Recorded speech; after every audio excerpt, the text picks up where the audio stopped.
Hey, what's going on? A lot of people ask me, how in the world do you get your Final Cut Pro files, actually your flip video files, to play right with Final Cut Pro? One thing, I'm going to show you my workflow that I use. So let's go and see. First of all, when you launch the flip software, the flip video, you put your flip camera in. I have the HD version Ultra, and right now I do not put MP4s on the timeline. They could work in iMovie most likely, but in Final Cut Pro it takes too long to render and all that stuff.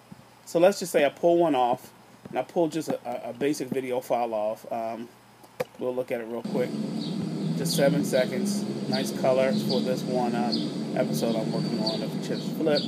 And what we're going to do, instead of putting it on a timeline, I use a program called MPEG Streamclip. It's a free download. And let's launch MPEG Streamclip, and actually let's just open it with it right here. So let's just see MPEG Streamclip. We're going to open it with MPEG Streamclip, and what I do, like MPEG, like Final Cut Pro, you can create in and outs.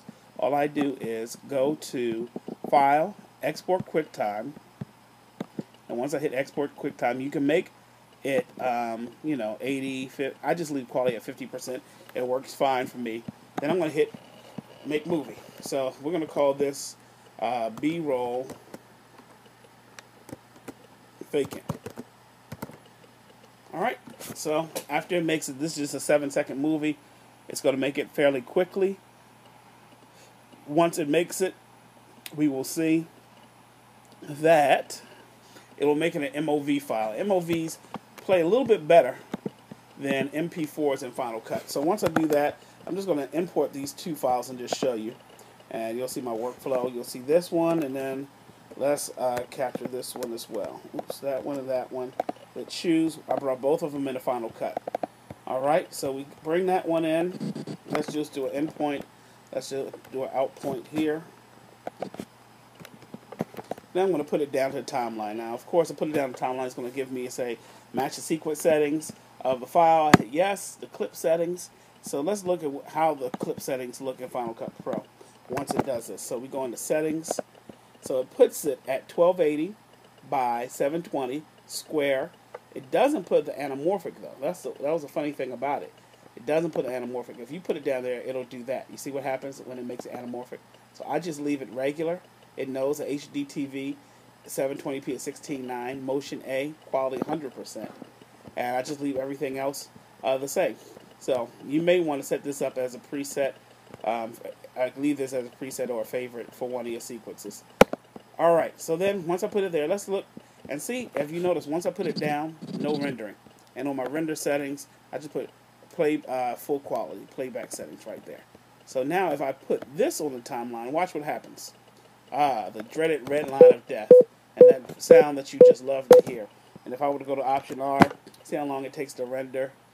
It's less than a minute, but just imagine if you had a long file and it rendering. So let's wait for it to render and then see what happens once it renders. But I am a believer that QuickTime files, MOV, play better with Final Cut Pro than the MP4s.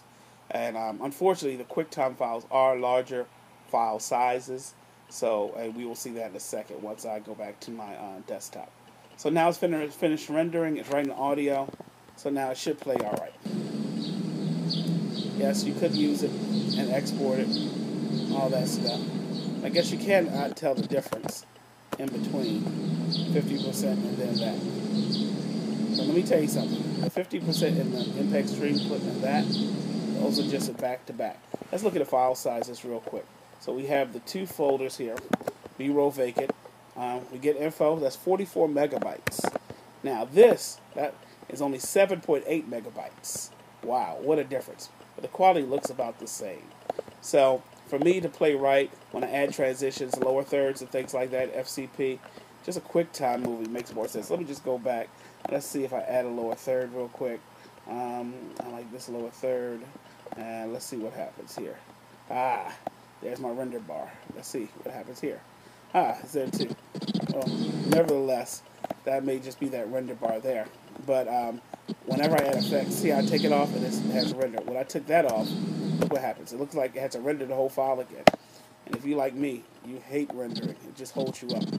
So let's go to the post-production workflow. A lot of people ask about that as well. So once I'm finished editing my video on my timeline, I use this great program called Cram Compressor. Let's go to Safari real quick. I'll show you where to download that. It's a $39 program from their website. I think it just takes all of the guesswork out of compressing video. Cram Compressor 1.0. You can buy it for $39. I think it's really good. And the overview is that it's a group of 330 presets. You can see to help you leverage compression power.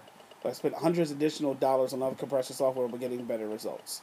All right, sharp web videos, blah blah blah blah blah blah blah. So I used to write my own scripts, but I was like, why come up with your own presets when someone else has wrote them? Even though you can't tweak them, you can make your own and base them off of that and do just as well.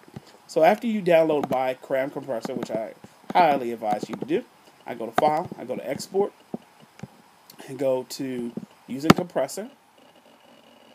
Once I do that, Compressor, of course, is going to launch. And once Compressor launches, I go down to my settings, see my video there, and I'm going to go into 16:9 native, 720p. If you look at the sizes, it says width 1280 by 720. Don't worry about that.